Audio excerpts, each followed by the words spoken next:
Biblia nos va a marcar y nos va a mostrar imágenes de cómo la Biblia se presenta y lo importante que tiene que ser para nosotros.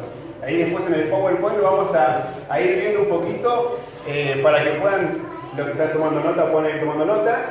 Pero antes que nada, vamos a dejar este tiempo en manos del Señor y preparar tu mente y tu corazón para recibir la palabra de Dios. Yo voy a orar para hacerlo lo más claro posible, ¿no? Pero después está tu responsabilidad, ¿sí? De prestar atención, de poder calmar tus pensamientos, enfocarte en lo que Dios nos quiere decir, para que después puedas entender lo que tenés que hacer y decidir hacerlo. Eso es obediencia a la palabra de Dios. Así que vamos a dejar este tiempo en las manos de su Señor. Damos tantas gracias, querido Padre, por esta oportunidad. Y en este tiempo, Señor, ruego por mi vida, por la vida de cada uno de mis hermanos aquí presentes, para que podamos estar atentos a tu palabra. Dame las palabras necesarias para que pueda ser claro en transmitir tu mensaje, tu palabra, tu voz. Dios, aún sin merecerlo, usted utiliza la vida de personas para poder compartir tu mensaje. Y hoy te ruego para que puedas ser un canal, un instrumento para poder llevarte gloria a ti a través de compartir tu palabra. Y te ruego por mis hermanos que van a estar escuchando, tomando nota. Te ruego para que sus mentes y su corazón puedan estar atentos a oír tu voz. Y que nos des un corazón que también esté dispuesto a obedecerte, a poder poner en práctica lo que vamos a aprender esta mañana. Bendícenos, Padre, en este tiempo, en el nombre de Cristo Jesús. Amén.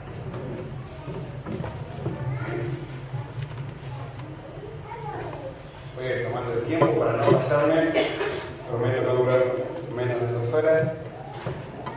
Ustedes tranquilos, así que si están planificando almorzar, planifiquen tarde. Pero bueno, y ahí podemos pasar a las primeras imágenes. Lo que vamos a estar viendo hoy es imágenes bíblicas, ¿sí? De la iglesia, cómo la Biblia va a dar ejemplos para que nosotros podamos entender, ¿sí? De cómo es la iglesia y lo importante que es para Dios y por qué tiene que ser importante para nosotros. Pero también vamos a ver aspectos bien prácticos de cómo nosotros, ¿sí? Siendo la iglesia, podemos empezar a vivir conforme a esta verdad. Entonces, recordando un poco lo que Dios nos decía, vamos a entender que la iglesia no se define por una estructura. No es un edificio de 4 paredes, una ventana y un techo, sino que la iglesia son ¿quiénes? Nosotros, las personas. Cada creyente forma parte de la iglesia. Y eso es lo que vamos a ver hoy, en su individualidad. Cada persona es miembro de la iglesia y todos juntos formamos parte de la iglesia de Dios. Y lo que vamos a hacer en la Biblia, Dios va a utilizar a un hombre cuya misión era perseguir a la iglesia por el celo que él tenía de un Dios santo, ¿no? Entonces, él mientras escuchaba por ahí que había un Jesús que había muerto por el pecado de la humanidad y la gente que predicaba este evangelio, ¿sí? Él las perseguía. ¿Sí? Estamos hablando de Saulo, que Dios después salió a su encuentro, lo transformó y lo usó de tal manera, ¿no? Cambiando incluso su nombre al apóstol Pablo, el apóstol que todos nosotros conocemos. Y vamos a ver a este hombre, ¿sí? Escribiendo la carta a una iglesia. ¿Y adivinen cuál iglesia? Muy bien, ahí están mis alumnos. Hoy mis alumnos tuvieron su última clase, su última lección. Y el día que viene tenemos el libro de Efesios. Así que vamos a pasar ahí el PowerPoint y vamos a ver la primera imagen, ¿sí? De cómo Pablo va a mostrar a la iglesia, ¿sí? Entonces, vamos a ver a la iglesia como un cuerpo. Ahí está. ¿Y uno más? Ahí está. Vamos a nuestras Biblias, a Efesios, capítulo 1, versículos 22 y 23. Si me encontraste, sí, amén. Vamos a la película, al libro de Efesios. Efesios capítulo 1, versículo 22 y 23. Para quizás ponerlo un poquito en contexto, Pablo va a empezar a escribir esta carta, o se va a dirigir a la iglesia de Éfeso, ¿no? Él está preocupado por una influencia de adoración a los ídolos dentro de esta ciudad. Entonces, la iglesia en aquel tiempo estaba formada tanto como judíos que habían creído a Cristo, pero también por gentiles que habían escuchado el Evangelio y habían creído en Cristo. Pero estos gentiles, ¿sí?, tenían mucha instrucción desde toda su vida de cómo adorar dioses paganos, ¿no? Dioses que no son reales. Entonces Pablo estaba preocupado por esto, no solamente por la adoración a estos ídolos que los gentiles tenían aún, sino también por las prácticas judaicas que estos judíos, que eran también miembros de la iglesia, querían imponer, ¿no?, dentro de la iglesia, la cual ya no podía ser más, porque el sacrificio de Cristo y lo que Cristo había hecho por ellos era suficiente, ¿no? Y Pablo va a hablar en esta carta de que de ambos pueblos, tanto judíos como gentiles, Cristo hizo uno a través de lo que hizo por nosotros, ¿no? Entonces Pablo va a estar animado a poder escribirle esta carta a los Efesios. Dice, estas cosas motivaron a Pablo a escribir esta carta para enseñar a la iglesia que, tanto la posición como el ministerio del creyente, es decir, cada uno de ellos, cada persona que conformaba la iglesia, que eran miembros del cuerpo de Cristo. Y esto era el resultado de la gracia de Dios en Cristo, que es la cabeza del cuerpo. Y vamos a dar lectura en el capítulo 1, versículos 22 y 23, Pablo presentándose con la autoridad del capítulo 1, y va a marcar aspectos bien teológicos, ¿no?, para que estas personas puedan entender los beneficios, las bendiciones que tienen de Dios Padre, de Dios Hijo y de Dios Espíritu Santo. Y después Pablo va a empezar a orar y le va a escribir: yo oro para que ustedes todo esto que yo les dije lo empiecen a poner en práctica, logren entenderlo para poder vivirlo. Y Pablo va a terminar este capítulo hablando del poder de Dios, de ese poder que Él tiene, que actúa en Cristo, que también actúa en nosotros, y este poder que Dios tiene lo va a usar para poner todas las cosas bajo los pies de Cristo. Y a eso se refiere este versículo. Versículo 22 dice: y sometió, ¿quién? Dios. Dios sometió todas las cosas bajo sus pies. ¿Bajo los pies de quién? Bajo los pies de Cristo. Y lo dio por cabeza, por sobre todas las cosas, a la iglesia, la cual es su cuerpo, la plenitud de aquel que todo lo llena en todo. Y acá, vamos a ver a Cristo como la cabeza y la autoridad, no solamente de la iglesia, que es por sobre todas las cosas, sino que va a mencionar que por todo aquello que Él creó, ¿sí?, es la autoridad, ¿sí?, Él es la cabeza, Él es el supremo, Él es el superior a todo ello, ¿no? Y ahí podemos ver cómo Cristo, siendo la autoridad de todas las cosas, pero por sobre todas las cosas, va a exaltar a la iglesia. Y lo va a poner en una posición. Y va a hacer esta comparación, Pablo. Va a hacer la comparación de Cristo como cabeza del cuerpo y la iglesia como su cuerpo. Y Pablo presenta a Cristo como la cabeza y autoridad, como dominio universal, no solamente de los hombres, sino también de toda su creación. Y acá la imagen del cuerpo muestra la unidad de la iglesia. Primeramente, para con la cabeza que es Cristo, en quien debemos nosotros someternos como Él, nuestra autoridad. Pero en segundo lugar, cada miembro se involucra con los demás miembros a medida que van cumpliendo con la obra de Cristo acá en la tierra. Y acá es la practicidad de este versículo, ¿no? Porque Pablo va a poner en escena este ejemplo tan vital como lo es el cuerpo y la cabeza. La cabeza es la que manda información para que el cuerpo pueda moverse. Y así nosotros, como iglesia, en obediencia y en sumisión a lo que el Señor Jesús nos pide, nosotros actuamos. Nosotros obedecemos. Y el versículo nos habla de que, acá como pareció como un trabalenguas, porque dice, la cual es su cuerpo, dice, la plenitud de aquel que todo lo llena en todo. Y entender esto es genial, porque la iglesia es el complemento de Cristo. Ahora, esto no quiere decir que Cristo es incompleto, sino que Cristo, ¿no?, siendo completo, porque es Dios, Él llena la iglesia, Él completa la iglesia, y la iglesia lo completa junto con Él en esta misión que tenemos como pueblo, en la misión que tenemos como Cristo.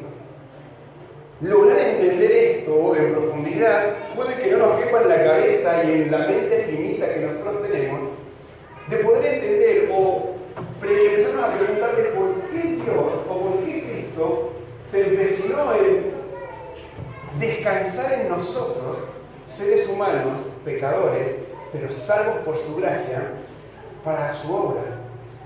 ¿Por qué Él quiere utilizarme a mí, quiere utilizarte a vos para hacer su obra? Bueno, ahí lo vamos a ver, porque por esta causa nosotros hoy somos su iglesia. Y nosotros somos la plenitud que llena a Cristo, pero porque Él nos llena a nosotros y nos complementa.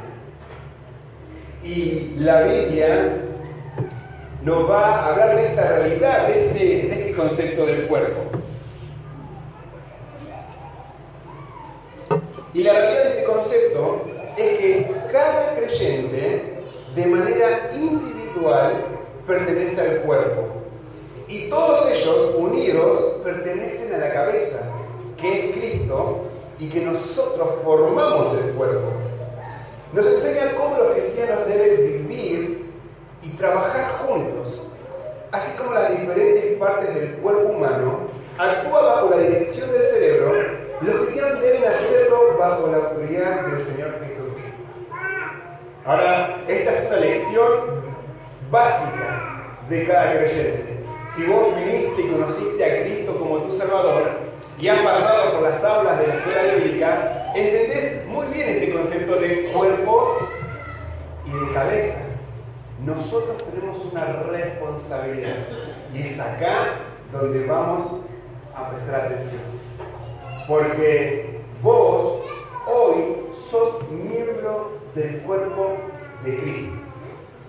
Y Pablo no solamente va a utilizar este ejemplo acá en la carta a los Efesios, sino que va a hablar en otros pasajes. Así que, acompáñenme ahí a Romanos, capítulo 12, versículos 4 y 5.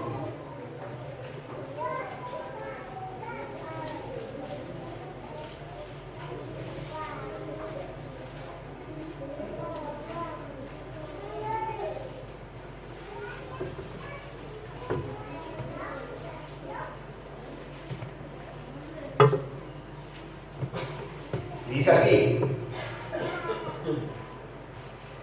porque de la manera que en un cuerpo tenemos muchos miembros, pero no todos los miembros tienen la misma función.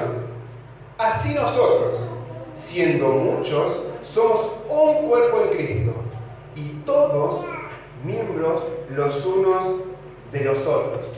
Y acá vale resaltar tu responsabilidad como miembro de la iglesia de Parque Eduard, miembro de la iglesia de Dios, de manera universal. Hay una responsabilidad de parte tuya como miembro de la iglesia. Y acá en este pasaje, nosotros podemos ver y entender que en nuestra individualidad cumplimos nuestro rol en el cuerpo. Dice, no soy un miembro que funciona para mí mismo, sino que yo sirvo para el beneficio de los demás. Porque vamos a tener este ejemplo del cuerpo, y el cuerpo tiene extremidades, sus manos, sus piernas, sus pies, sus ojos, su boca, y cada una cumple una función específica, ¿no? El ojo no puede cumplir la función del oído, porque para eso es ojo y el oído es oído.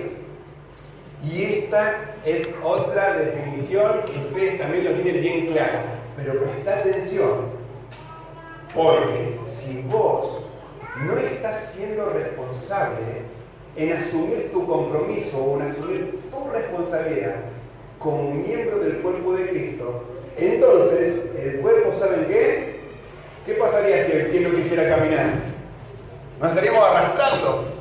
O si las manos no pudieran hacer su trabajo, o los ojos no quisieran ver, estaremos funcionando mal como cuerpo.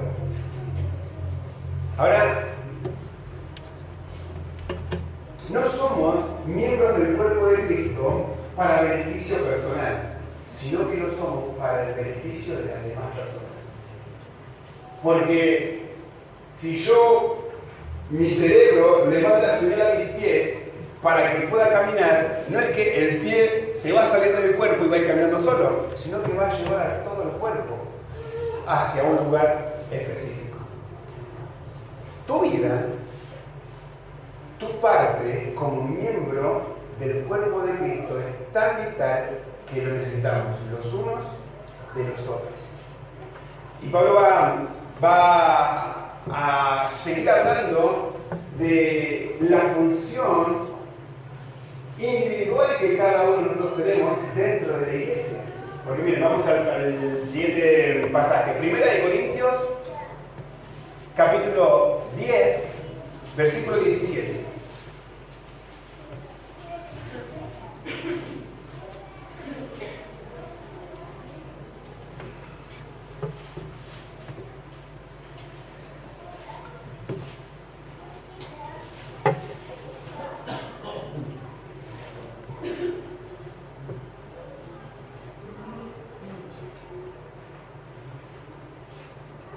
Dice, siendo un solo el pan, nosotros, con ser muchos, somos un cuerpo, pues todos participamos de aquel mismo pan. Y acá va a hablar de la unidad que debemos tener como miembros de la iglesia de Cristo, como miembros del cuerpo de Cristo. Porque si bien cada uno de nosotros tiene habilidades, y más adelante vamos a hablar de los dones que Dios nos dio para que podamos cumplir nuestra responsabilidad dentro de la iglesia local, juntos nosotros podemos llevar al cuerpo de Cristo al crecimiento, a la unidad. Y es importante esto, porque en muchas ocasiones muchas personas pueden tener el pensamiento de que yo estoy bien, yo conocí al Señor, pero en mi soledad o en mi manera de pensar, mientras yo esté bien y pueda recibir el beneficio de las demás personas, con eso me conformo, con eso estoy bien. Y perdemos el privilegio, pero también perder la responsabilidad que como miembro del cuerpo de Cristo, tu vida, tu testimonio, pueda ser de influencia para la vida de la iglesia. Si vos, déjame decirte, si vos no estás haciendo tu parte dentro de la iglesia local, déjame decirte que la iglesia está tambaleándose como cuerpo de Cristo. Por eso es importante volver a retomar esto, volver a pensar en esto, la importancia que tengo yo dentro del cuerpo de la iglesia. Estos son lecciones que lo repetimos hace muchos años y lo repetimos constantemente. Pero es llegar al punto de creer lo que la Biblia me dice en cuanto a mi responsabilidad, a mi rol como miembro del cuerpo de Cristo. De manera individual, siendo de bendición a la iglesia, al resto del cuerpo, pero de manera grupal, cómo nosotros, como cuerpo de Cristo, como iglesia de Cristo, glorificamos a Dios, obedecemos a Dios. Cómo nosotros, como el cuerpo de Cristo, que tiene la responsabilidad de proclamar, y vamos a ver más adelante, de proclamar su mensaje, lo estamos cumpliendo. ¿Lo hacemos juntos o lo hacemos solos? Tenemos la idea de unidad, y sí, tenemos la idea y el conocimiento, pero en la práctica, ¿vos te ves sumando para que la unidad de la iglesia pueda existir? Esta unidad que solamente se forma a través de la autoridad que es Cristo Jesús.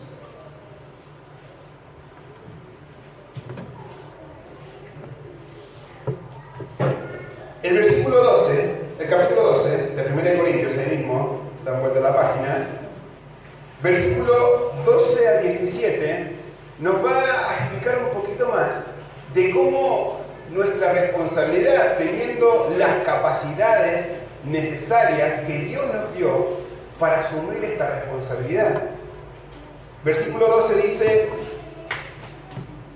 del capítulo 12 de 1 Corintios, porque así como el cuerpo es uno y tiene muchos miembros, pero todos los miembros del cuerpo, siendo muchos, son un solo cuerpo, así también Cristo.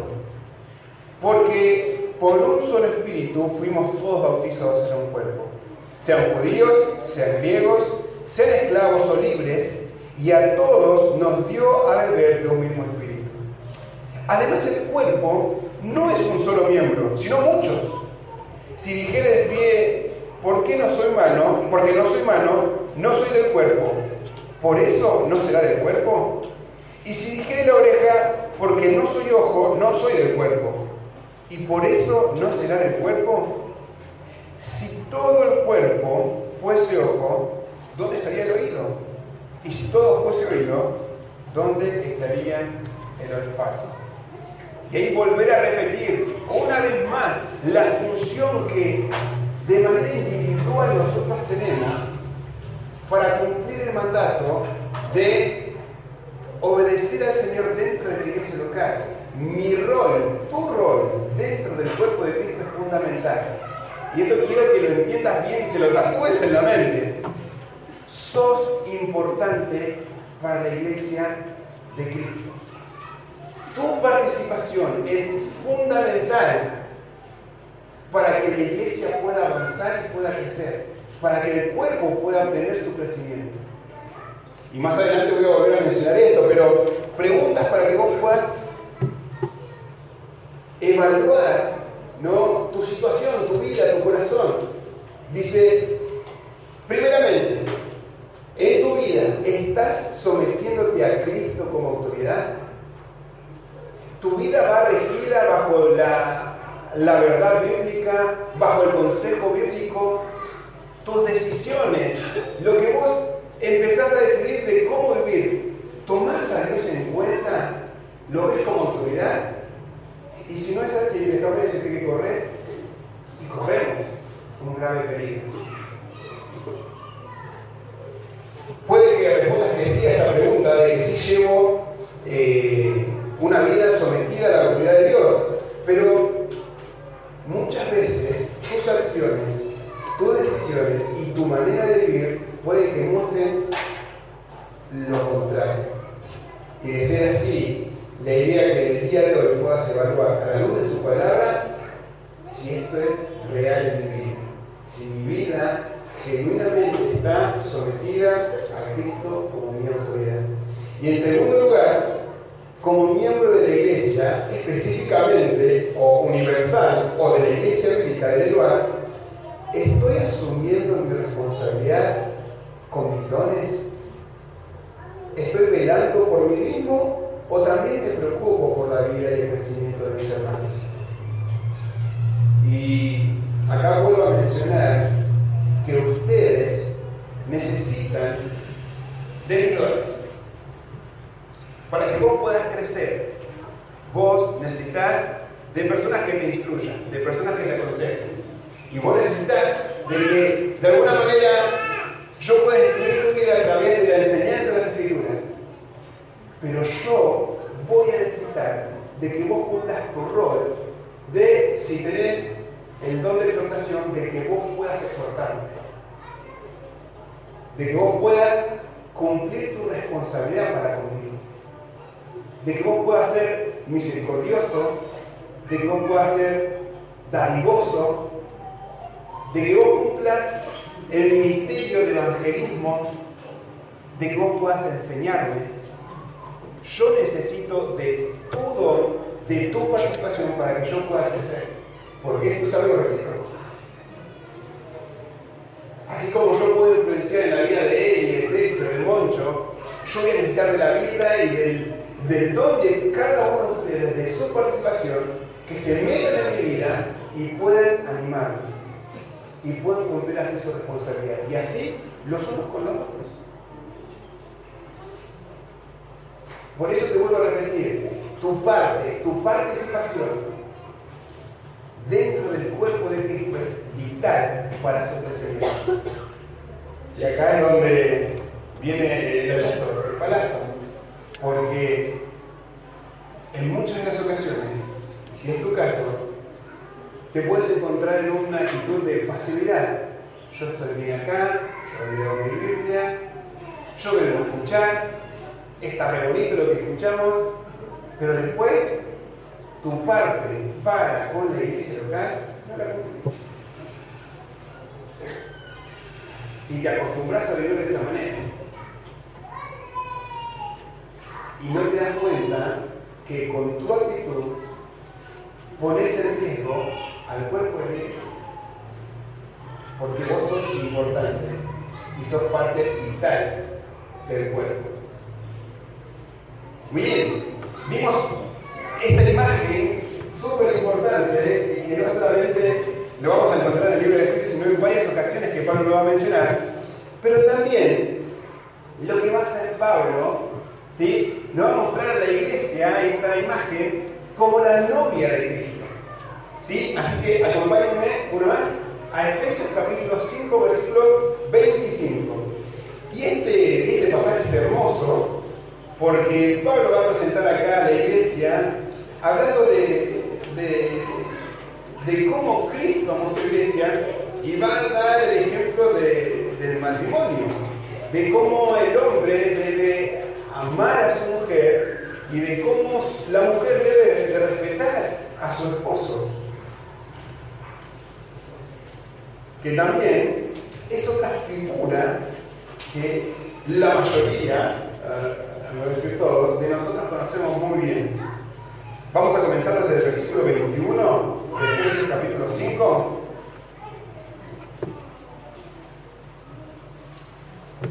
Y dice así, Pablo hablando de someternos los unos a los otros, dice: someteos unos a otros en el temor de Dios. Las casadas estén sujetas a sus propios maridos como al Señor, porque el marido es cabeza de la mujer, así como Cristo es cabeza de la iglesia. Viene de vuelta el concepto de cuerpo, la cual es su cuerpo y Él es su Salvador. Así que, como la iglesia está sujeta a Cristo, así también las casadas los tienen a sus maridos en todo. Marido, amad a vuestras mujeres, así como Cristo amó a la iglesia y se entregó a sí mismo por ella. Versículo 26 sigue y dice: para santificarla, habiéndola purificado en el lavamiento del agua por la palabra, a fin de presentársela a sí mismo una iglesia gloriosa, que no tuviese mancha, ni arruga, ni cosa semejante, sino que fuese santa y sin mancha. El valor inmenso, ¿no? Y en este ejemplo tan bonito, tan lindo que Dios nos deja en su palabra, nos va a mostrar el valor inmenso que tiene Cristo por nosotros, su iglesia, y nos lo demuestra en estos pasajes. Cristo ama tanto a su iglesia que se entregó a sí mismo. Él murió por nosotros, Él murió por la iglesia, con el propósito de purificarla, a fin de presentársela a sí mismo una iglesia gloriosa, sin arruga y sin mancha. Y cuando vemos este ejemplo o esta imagen de la iglesia como la novia o la esposa de Cristo, voy a detenerme en dos aspectos a considerar. Porque puede que en varios ejemplos te hayan dicho esto, ¿no? Donde nosotros podemos estar menospreciando el valor que tiene la iglesia, menospreciando la importancia que Cristo le da a su iglesia, y perdemos de vista el valor que Cristo tiene por la iglesia cuando menospreciamos con nuestras actitudes y nuestras palabras a su amado y nos atrevemos a hablar mal de la novia. El ejemplo que en muchas ocasiones puedes escuchar sería como decir: todo bien con Miguel, yo te aprecio un montón, me encanta pasar tiempo con vos, son buenas las charlas, pero a tu esposa no la puedo ver, pobrecita. No la puedo ni ver, o sea, hay cierto resentimiento o enojo contra ella, entonces la verdad que no me cae bien, pero con vos todo ve bien. Y muchas veces esta actitud nos lleva a menospreciar, y con nuestras actitudes, con nuestras palabras, menospreciar lo que es valioso para el Señor Jesús, que es la iglesia. Y nos damos el lujo de hablar mal de los hermanos, de hablar mal o decir que cosas que no son reales o ir en contra de la novia de nuestro Salvador, ya sea por un enojo, ya sea por algo que sucedió, por situaciones que pasaron, pero corremos el peligro de poder estar hablando, pensando y actuando mal y en contra de la iglesia. Y ahí estamos menospreciando a la novia del Señor Jesucristo, a su esposa. Y el hecho de que vos puedas también evaluar este punto crucial en tu vida de cómo es tu relación, no con los hermanos de manera individual, sino de manera general, cómo es tu relación con la iglesia. Recordad que la iglesia no es el templo, sino somos cada uno de nosotros. Y hoy, por la gracia de Dios, somos un montón. Hemos crecido en número y la gracia de Dios nos ha acompañado. Pero ¿cómo es tu relación con los miembros de la iglesia? ¿Tenés diferencias? Que las pueden haber, porque somos diferentes los unos de los otros. Pero que esas diferencias no te lleven a darte el derecho de poder hablar mal de su iglesia. Porque cada vez que te referís a ella, cada vez que te referís a un hermano, ponete a pensar que estás hablando de lo más preciado que tiene el Señor, tanto que dio su vida. Y me encanta este otro ejemplo que mientras estudiaba venía a mi mente, porque dice que el Señor mismo va a morir por ella con el fin de santificarla, de prepararla, de cuidarla, de prepararla para un día específico. Porque un día va a venir el novio, ¿sí? Y la va a tomar, la va a desposar. Y esto me encantaba, ¿no? Porque podía ver un claro ejemplo quizás de cómo en la antigüedad, ¿no? En el tiempo del Señor Jesucristo y aún en el tiempo antiguo, ¿no? Cómo se preparaba una novia. Y me llamaba la atención porque yo me ponía a pensar en lo que el Señor hace por su iglesia, y sería cuidarla y prepararla para el encuentro con Él. Dicen, y en los tiempos antiguos, en el Medio Oriente, la ceremonia de preparación de la novia era muy, pero muy importante y especial, ¿no? Y hay un versículo que voy a mencionar ahí en Jeremías 2:32. Déjenme que lo busque y se lo puedo leer, que nos marca lo importante que era poder prepararse para este tiempo, ¿no? De cómo la novia de aquellos tiempos invertía para poder casarse. Capítulo 2, versículo 32. Y dice así. Se hace una pregunta que el profeta dice: ¿se olvidará la Virgen de su atavío o la desposada de sus galas? ¿No? Y es una pregunta retórica, la respuesta es no. Una mujer que estaba a punto de casarse, y en aquel momento los matrimonios podían ser arreglados, pero esta mujer era tan importante que logre entender que su preparación para el momento de su desposorio, ella tenía que cuidarse, ella tenía que prepararse. Y acá me llevaba a pensar en cada uno de nosotros, pero de manera general. Nosotros, como iglesia, esperamos la venida de nuestro único y Salvador. Porque un día nosotros, su iglesia, vamos a celebrar este evento importantísimo que son las bodas del Cordero, donde la iglesia, su amada novia, ¿sí?, se va a desposar con él. Y estaremos para siempre con nuestro único Salvador. Y este ejemplo me llena de alegría porque un día esto va a suceder. Pero la pregunta es: ¿cómo me estoy preparando para ese momento? ¿Y cómo te estás hoy preparando? Porque si Cristo murió y Cristo nos santifica y Cristo nos va preparando, bueno, ¿de qué manera vos hoy te estás purificando?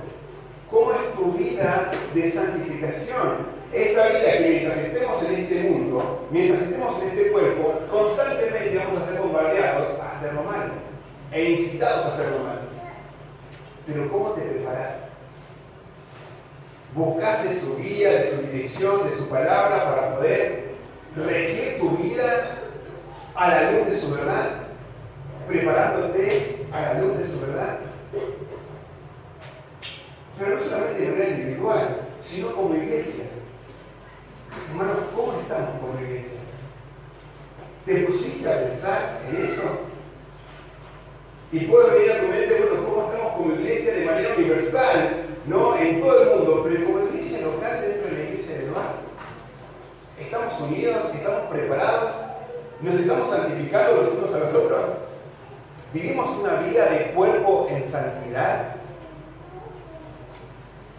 Y son cosas para que nos pongamos a evaluar si como iglesia estamos preparándonos para ese momento tan glorioso. ¿Qué va a suceder? Muy pronto, es su palabra. Y debemos de estar atentos a su venida. Pablo nos va a dejar estos ejemplos de la iglesia como cuerpo de Cristo y como novia de Cristo. Son dos conceptos bien claves, dos imágenes bien claves que vos tenés que empezar a pensar, ¿no?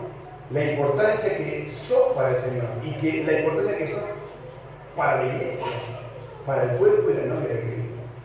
¿De qué manera la iglesia se prepara para el desposorio? ¿Vos de qué manera te estás preparando? ¿No? Y vos decís, bueno, pero fíjate, ¿de qué manera puedo estar preparándome? Tirame un centro, ¿no?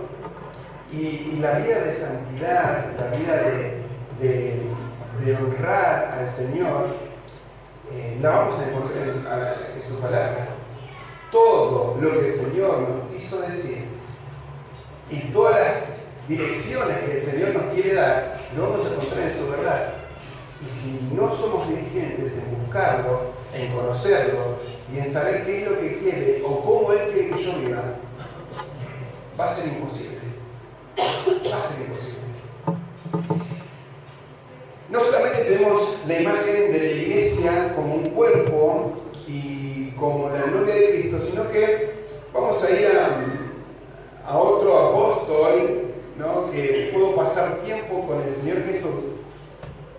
Y vamos a ver la iglesia como casa de Dios, ¿no? Y puedes poner el versículo.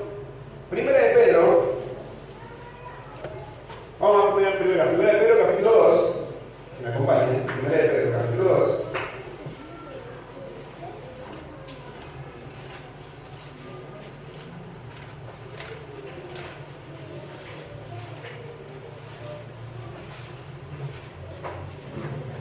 Versículo 4 y 5.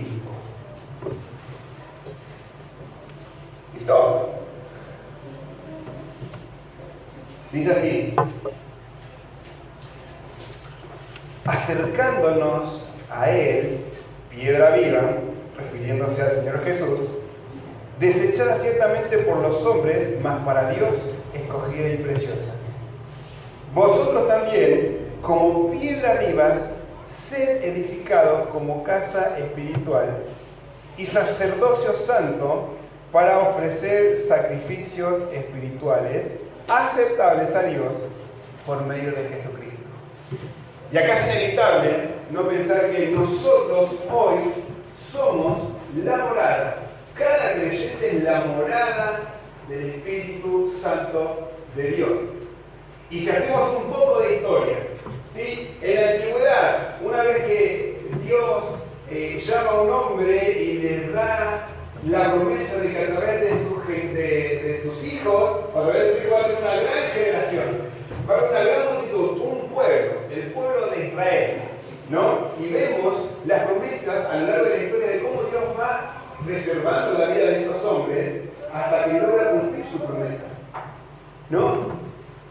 Y vamos a ver cómo llegamos hasta el tiempo donde Moisés va a sacar al pueblo de Israel de la esclavitud de Egipto, y mientras está en el desierto, ¿de qué manera Dios se va a presentar? ¿De qué manera Dios va a hacer presencia ante el pueblo? ¿Se acuerdan cómo? ¿Qué tienen que construir ellos? Bueno, un arca, ¿está bien? ¿Y el arca dónde se encontraba? Dentro del templo. ¿Y el templo cómo estaba construido antes? En ese tiempo, mientras estaban en el desierto, una carpa. Entonces, la morada de Dios en aquel tiempo era, bueno, en una carpa, ¿no? Y ahí, donde las personas encargadas, ¿no? Una tribu específica podía hacer los sacrificios de vida. Tiempo después, en los tiempos de los reyes, ya la morada de Dios no va a ser en una carpa, sino que va a ser ¿en un qué? Más fuerte, que no escucho. ¿En un altar? ¿En dónde? En un tabernáculo, en un templo.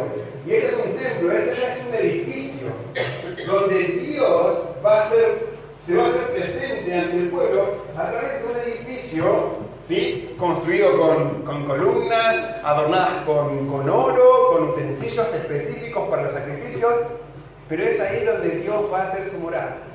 Pero hoy entendemos que la morada de Dios es diferente, porque Dios mora en la vida y en cada uno de los creyentes.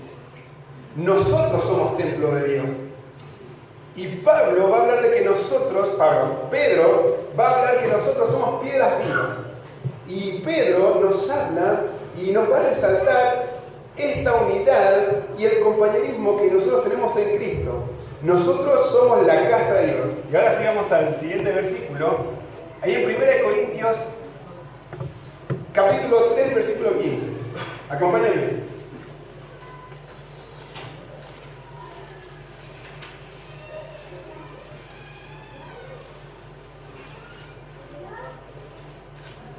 Primera de Corintios, capítulo 3, versículo 15. Dice así: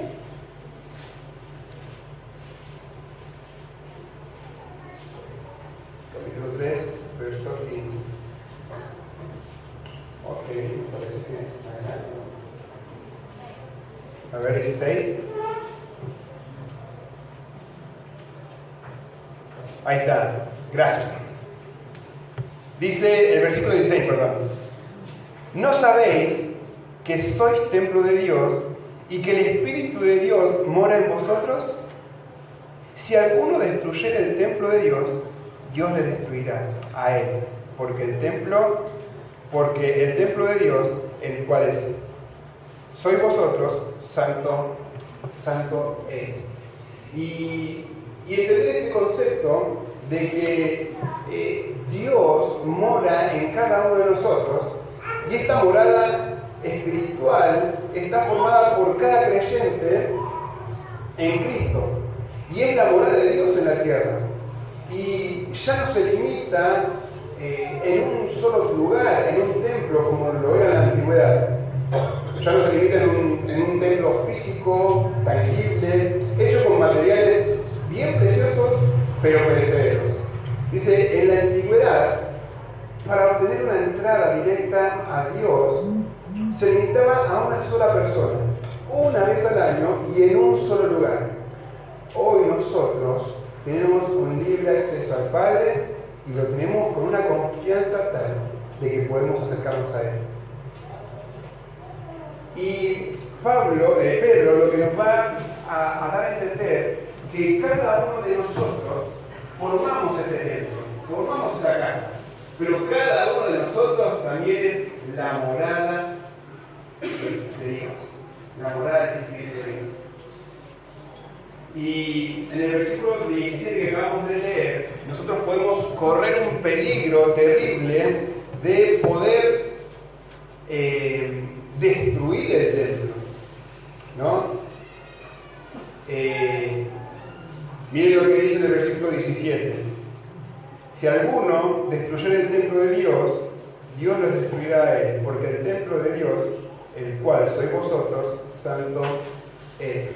Y puede que nosotros podamos ver que con nuestras actitudes, con nuestras palabras, poder causar división dentro de la casa de Dios, dentro de la iglesia de Dios.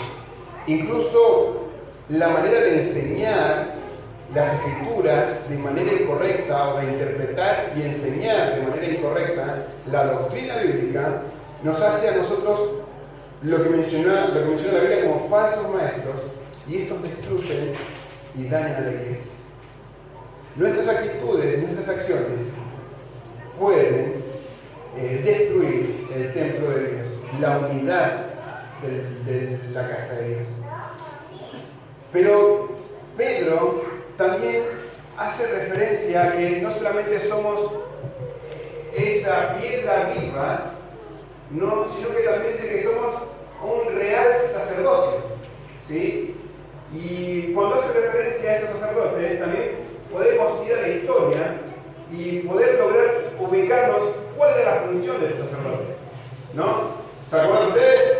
Les pregunto, ¿qué hacía un sacerdote? ¿De qué era responsable el sacerdote?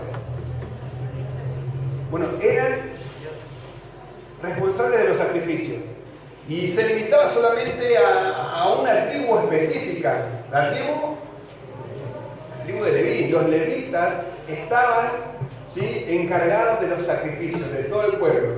Y a través de los animales, las aves, incluso los vegetales que conforme a la ley de Moisés, ellos tenían que entregar o sacrificar y ofrecer por el pecado del pueblo. Pero nosotros, el día de hoy, debemos presentar sacrificios espirituales y aceptables a Dios, ¿no? ¿Y cuáles pueden ser estos sacrificios que hoy nosotros como sacerdocio debemos ofrecer? Uno más. Primero, nuestro cuerpo. Romanos capítulo 12, versículo 1, ¿sí? Así que hermanos, os ruego por la misericordia de Dios que os presentéis vuestros cuerpos en sacrificio vivo, santo y agradable a Dios, que es vuestro culto racional. ¿Sí? Pues vos hoy, de esta manera, ofrecer tu cuerpo, ¿sí?, tu ser, al servicio del Señor, para que Dios pueda utilizarte a vos para su obrar. Y ese es el sacrificio que nosotros podemos hacer. También podemos hacer el sacrificio ese de alabanza a su nombre. Y ahí en el capítulo de Hebreos, capítulo 13, versículo 15, va a hablar de las alabanzas que nosotros podemos presentar delante de Dios. Y Cristian nos hablaba, ¿no?, en relación a una vida de adoración a través de las canciones, a través de lo que yo le canto al Señor y de cómo yo exalto al Señor. También podemos hacer sacrificios con buenas obras, Hebreos 3:16. ¿Sí? Recordamos, y un versículo clave del libro de Efesios también es que somos salvos por gracia, no por buenas obras. Pero fuimos salvados para buenas obras, las cuales Dios preparó de antemano para que anduviésemos en ellas. Y esa es una ofrenda, ¿sí?, que nosotros podemos dar al Señor. Y también al servicio, porque no hay nada más valioso que poder ponerte a disposición para el servicio de la iglesia. Y es algo que a Dios le agrada, es una ofrenda de tu tiempo, de tu dinero, de tus fuerzas, para el beneficio de la iglesia de Dios. Y de esa manera nosotros podemos también ser de bendición para la iglesia y poder ofrecernos en sacrificios aceptables para el Señor. Pero todo va a depender también con la actitud con que lo hagas. Bien, una más. Y con esto vamos a terminar. La iglesia como columna y baluarte de la verdad. ¿Sí? Y ahí vamos a presentar esos dos gráficos, porque Pablo le va a escribir a su hijo espiritual, a su alumno, ¿no? Y vamos a primera de Timoteo, capítulo 3, versículo 15.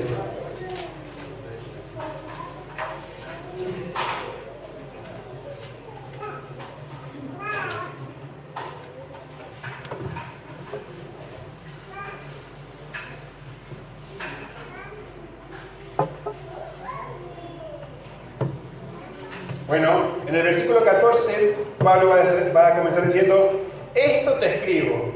Todo el capítulo 1, 2 y 3, ¿sí?, le va a dar instrucciones a Timoteo bien específicas, pero Pablo le va a decir: todo esto te escribo, aunque tengo la esperanza de ir pronto a verte. Pablo estaba a punto de ir a ver a Timoteo, pero igual él decide escribirle. ¿Por qué? Dice: para que si tardo, sepas cómo debes conducirte en la casa de Dios, que es la iglesia del Dios viviente.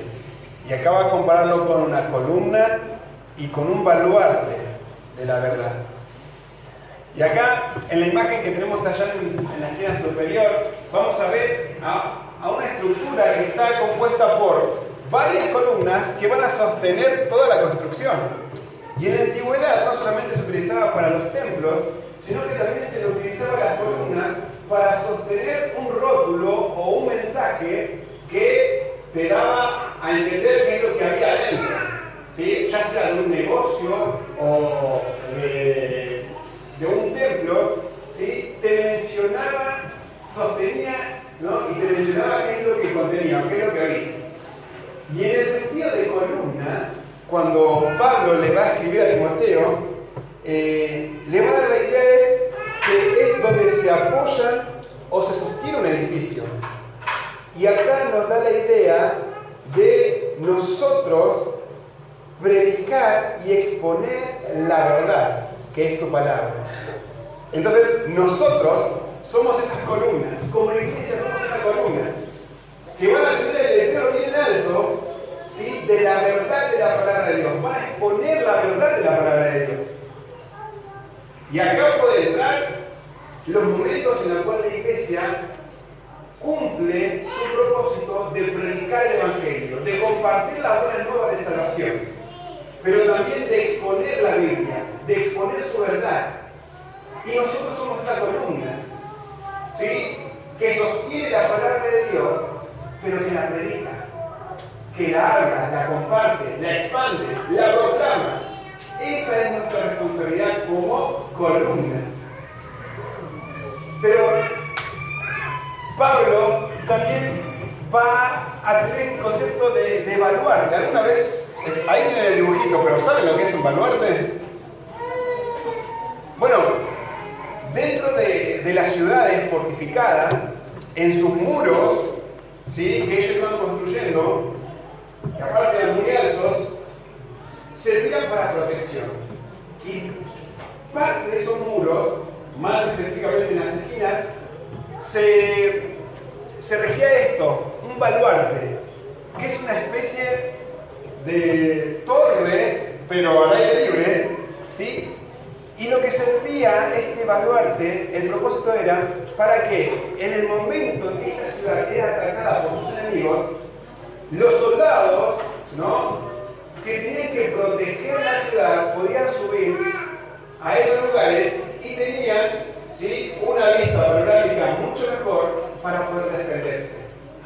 Y es este concepto que Pablo quiere dejar a Timoteo, porque la iglesia tiene que ser un baluarte.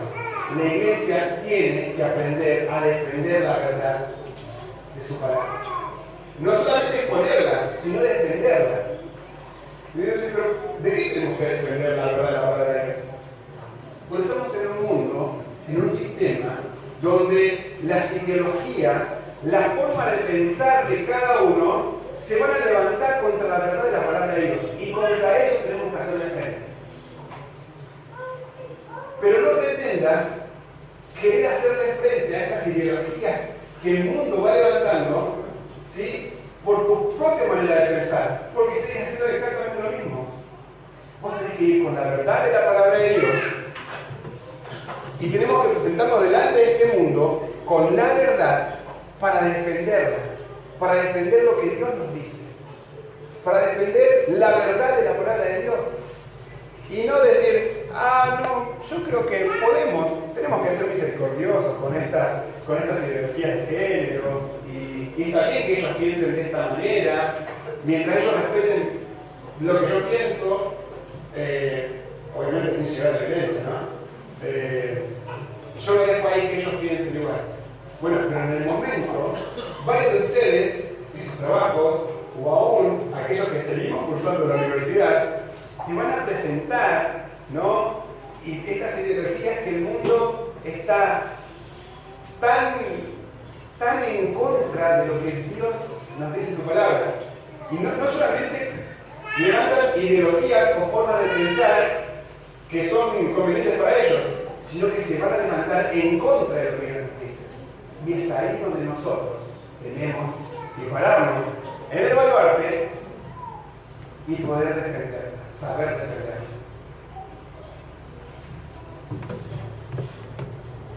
Un comentarista de este pasaje nos va a dar algunas herramientas para ver de qué manera nosotros podemos sostener, ¿no?, podemos exponer la verdad o podemos defender la verdad.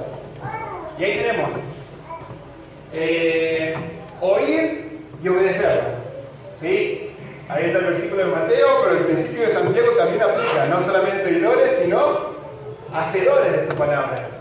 Usarla correctamente. Cuando a Timoteo le dice, trazando bien la palabra de verdad, ¿sí? Y acá hay una responsabilidad de parte tuya de no solamente leerla y aplicarla, sino que antes de aplicarla tenés que entender lo que haces. Tenés que entender lo que lees. Porque ¿cómo vas a aplicar algo que no logras entender? O aplicás cualquier cosa, o aplicás lo que la palabra de Dios te dice.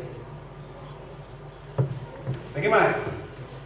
Guardarla en el corazón. Y el principio ahí de Salmos 7, 19, 11, ¿sí? No solamente tenerlo en la cabeza como conocimiento, sino realmente creer que la palabra de Dios dice es real. Sosteniéndola en el hábito como la palabra de vida, una palabra que su palabra no es solamente un libro muerto, sino que también puede dar vida. Comerla, dice Apocalipsis, y esto requiere de un estudio y meditación.